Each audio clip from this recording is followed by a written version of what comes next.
Welcome to Successfully Simple, the creative entrepreneur's guide to working less and living more. I'm your host, Erin Flynn, and I've been running my creative business since 2012, and now I'm sharing everything I can to help you along your journey. On this podcast, we'll be diving into ways that you can find the support that you need, simplify your business so that you can work less while still hitting your goals, create a signature service with consistent income, systematize your business so that it runs smoothly, and sell without feeling sleazy. Let's dive into today's episode. Hey everyone, welcome back to the show. Erin here, and today I am joined by my friend Cami Farey. Cami is a web design expert and course creator who specializes in visibility and email list growth through joint venture webinars and other partnerships. She's based in New York City and has a shameless love for The Bachelor, RuPaul's Drag Race, and spicy margaritas. Bonus points for guac. Thank you so much for being here, Cami. I am so excited to dive into our conversation today. Me too. Thanks for having me, Erin. So marketing is probably the thing that I am asked about the most all the time because it's such a big thing, especially with services, getting clients, making sales, and most people who are in my audience probably did not get into their business to sell. And so it's always super awkward for them, something that they struggle with. And so I would love to hear your unique spin on marketing because it's something that I think a lot of service providers specifically have probably never tried. So yeah, definitely. For everyone listening, I have a background in web design, getting clients, selling one-on-one services, and then have shifted into the course creation world. I've got a course about how to build your awesome Squarespace website. And so I've done both sides of it. And really marketing for me comes down to how are you getting your business and your products and your services in front of people who don't know you already. So I looked at myself and what I was doing, and a lot of the things that I thought were marketing, like posting on my Instagram, posting on Facebook, actually weren't, because they weren't getting me in front of people who didn't know about me already. They were just exposing me to the same pool of, a few hundred people each time. And my audience wasn't really growing, even though I did what everyone tells you to do, like make a lead magnet, put it on your website, and then your email list will grow. Like, no, it doesn't. It grows. I was finding it very, very slow. And so I looked at what was actually working. And in my client side of things, what was working was word of mouth referrals and relationship-based marketing. And I was like, oh, bingo. This is what I need to do to grow my client business and my course business. So now my number one focus with marketing is getting in front of people who don't know about me already, specifically through getting in front of other people's audiences in different kinds of partnerships. Like I do a lot of joint venture webinars where I take a webinar to someone else's audience. I do a lot of being a guest on podcasts, guest blog posting, really guest anything. Anytime I can get in front of someone else's audience and then drive traffic back to my site and my opt-ins, that has been the most powerful thing for me. I love that. And I think, in terms of getting in front of other people's audiences, we tend to think if I post, 5 times a day on Instagram, or I post this on Facebook or whatever, we're going to magically get clients from that or grow our email lists, because that is what a lot of people say. And it does not, like you said, it does not work that way. We're only saying the same things to the same people over and over and over again at some point. So initially that probably does work because you launch a new business or you have a new service and people hear about it. But if you're not consistently trying to get in front of new people, you're going to tap dry your current audience. And they're going to be like, yeah, I know that Erin does websites. I still don't want one. So at some point, they're done. Building an audience from scratch is like the slowest, most painful process. If you have tried to start a blog or a YouTube channel or start your Pinterest from scratch, how slow it is to get traction. And the thing is that the people you want to reach, those audiences are already out there. Someone else has done the hard work to grow and build that audience over time. So instead of you having to do all of that work from scratch, you could just go to that person who's got the existing audience, make a relationship with them, do some kind of collab with them, and you've just hacked the whole system.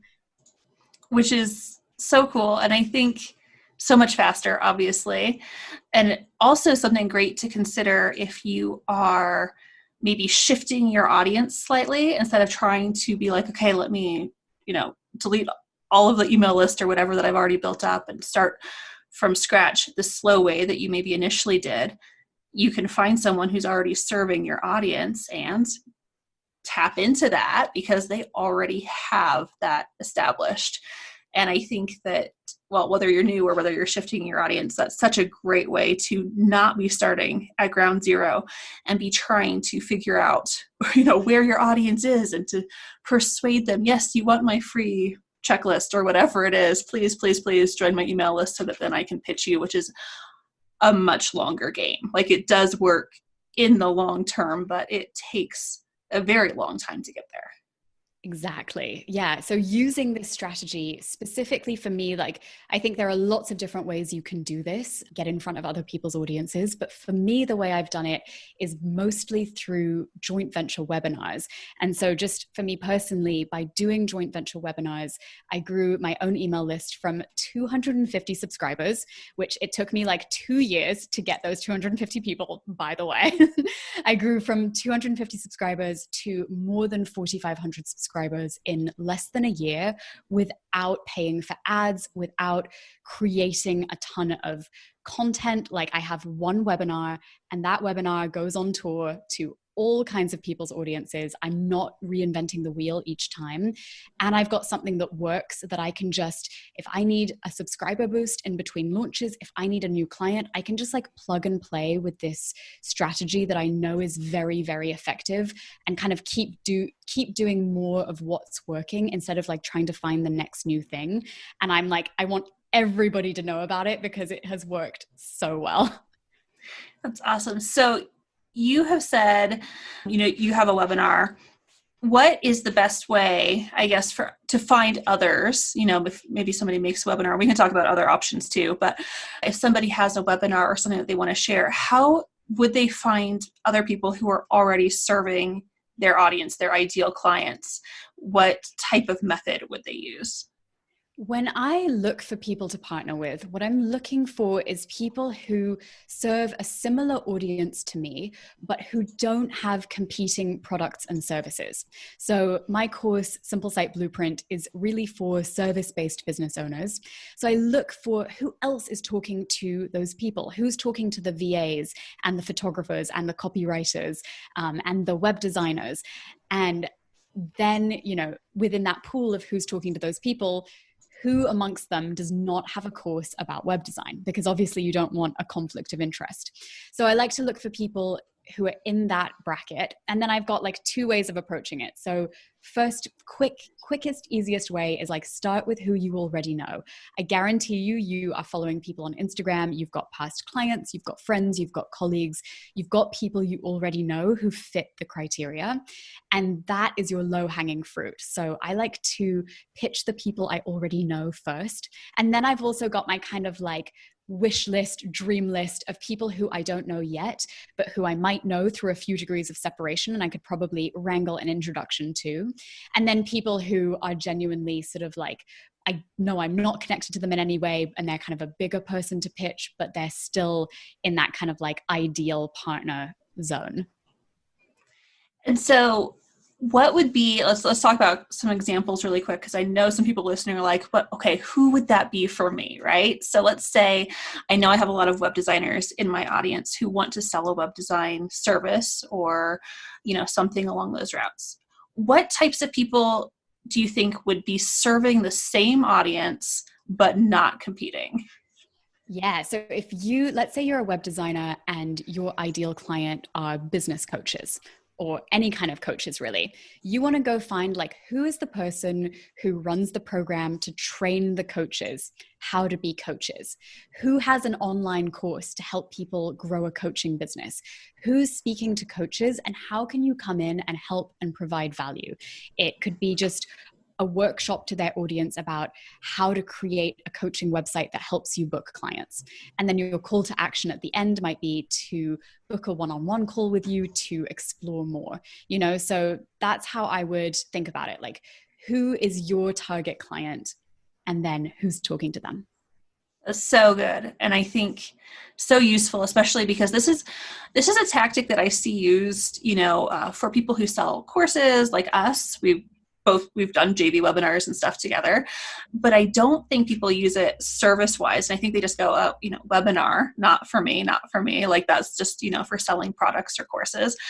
And I think that leads to also maybe some, could they do webinars as a service provider, first of all? But second of all, if webinars sound terrifying because there is a lot to know, in a webinar, are there other ways that people could, kind of use this idea to get in front of someone else's audience that's, the same overlap of theirs? Yeah, I know webinars can seem intimidating. I think they get a bad rap. So I like to think of it as a free workshop. So an example from my own business is I have a friend who's a business coach. My audience is full of people who are looking to get more clients, and I teach them how to build a website that does that. But I don't teach them about how to sell on sales calls or what to say on a sales call or anything like that. So she was like, hey, Cami, I've got this workshop about exactly how to run a sales call and what to say to get your client to a yes. There's no pitch at the end. It's just straight up value, but I think your audience would love it. Do you want to do it? And I was like, oh my gosh, yes, please. Yes, please. Because my audience really needs it. And it helps them get more out of what I teach. Just having a pretty website isn't enough. You need to know how to book clients off the back end of it by having some sales skills. So it was a really nice combination of things. And off of the end of that workshop, she just invited people to come check out her website, book a call. And she actually booked a handful of one-on-one clients and mastermind clients from it, which was great. So that's one way it can work for service-based business owners. And then the second question, Erin, about what else can you do? I think the idea is so much broader than just webinars. So the idea is to get in front of other people's audiences. And the way you do that is up to you. So you might want to do a webinar tour, or you might want to go on a podcasting tour where you pitch a bunch of podcasts and go take yourself onto other people's podcasts, right? So many of my clients come to me and they're like, Cami, I want to start my own podcast. And I'm like, no, no, this is just going to give you one more thing to have to promote, to have to sell, to have to market, to have to get in front of people. I would actually much rather see you go on everybody else's podcast and drive that new audience, that fresh audience back to your products and services. I think that would be more effective. So that's my unpopular opinion about that. But yeah, guest podcasting, you could do the same thing with guest blogging. You could do a lead magnet swap with somebody. You could go be a guest mentor in someone's program or membership. Gosh, what else, Erin? You can do Facebook Lives in other people's Facebook groups, Instagram takeovers, YouTube swaps. Really, anything you can think of that gets you in front of someone else's audience is going to be gold.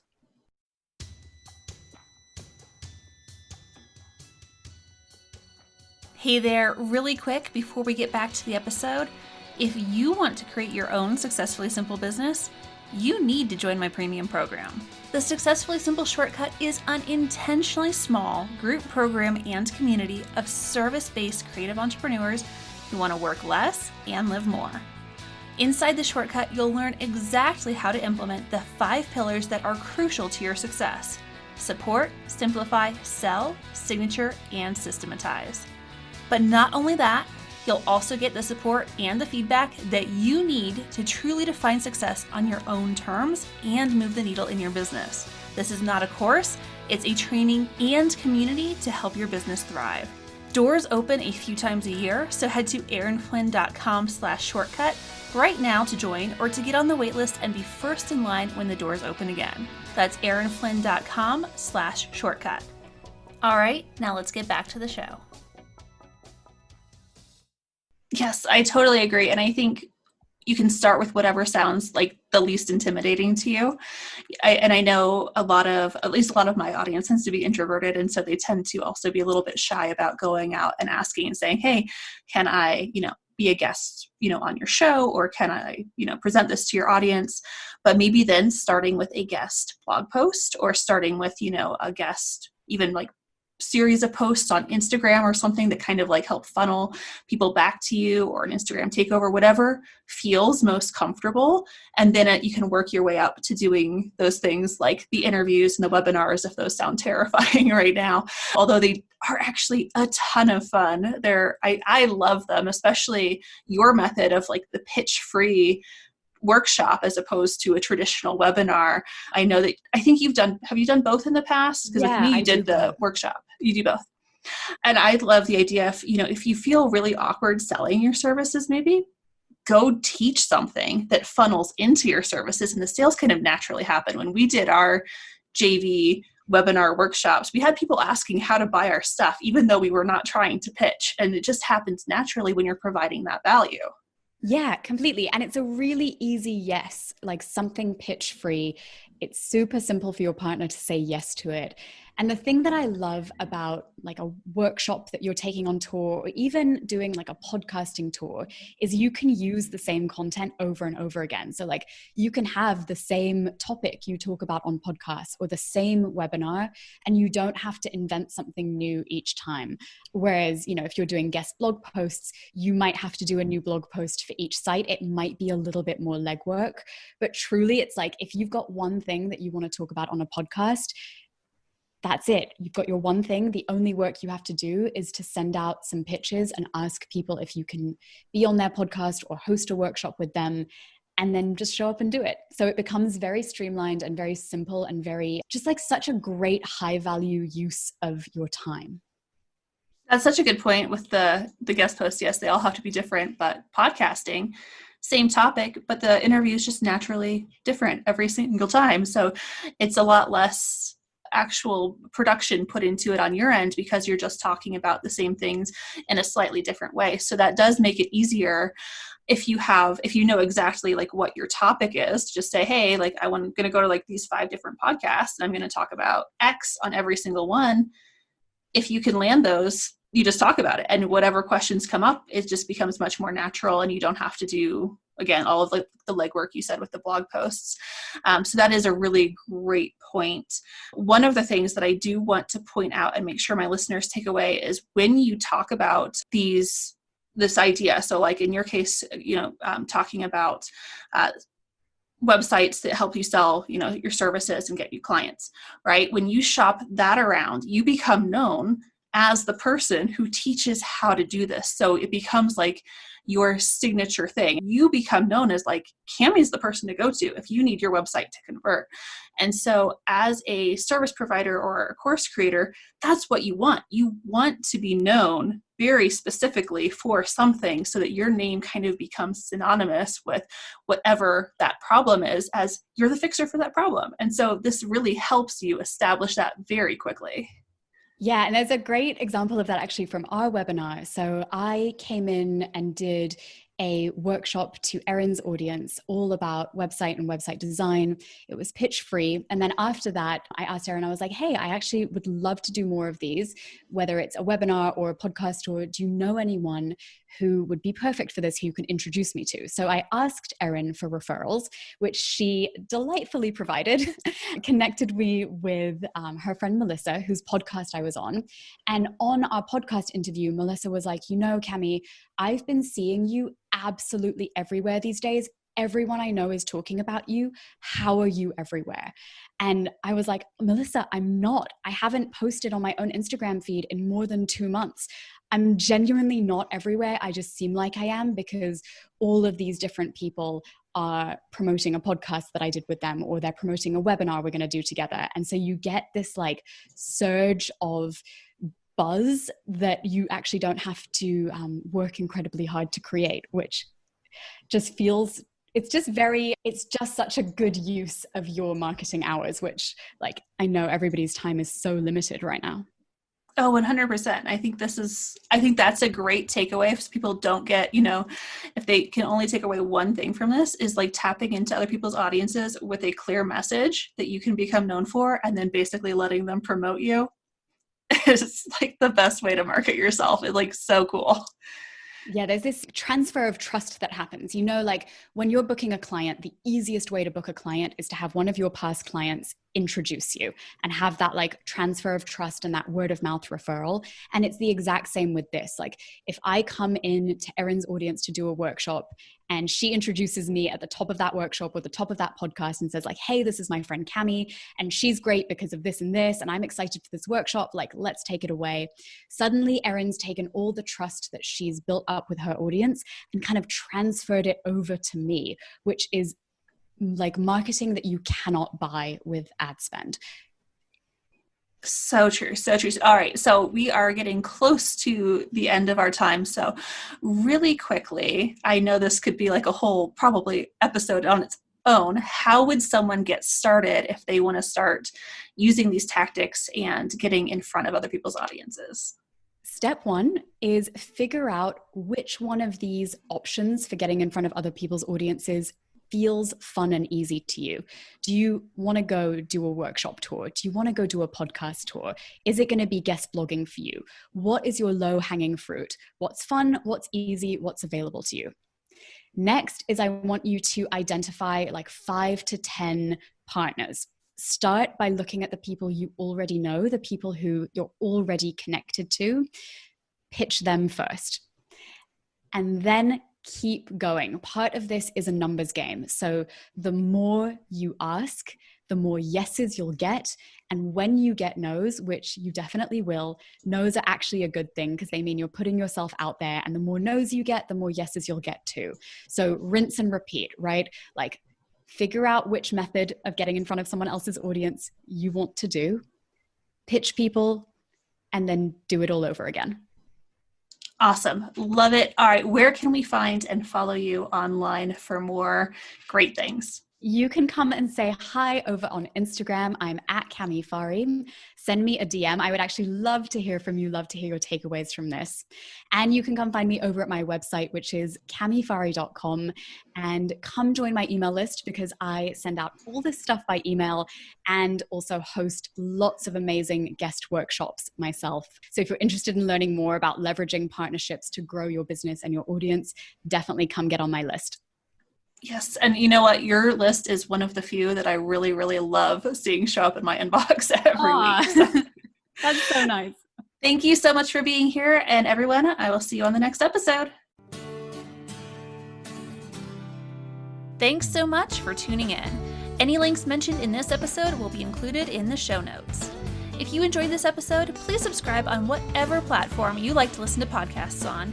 And if you really enjoyed the show, please take 2 minutes to leave me a review so that others can find the show and create their own successfully simple business. Thank you, and I'll see you in the next episode.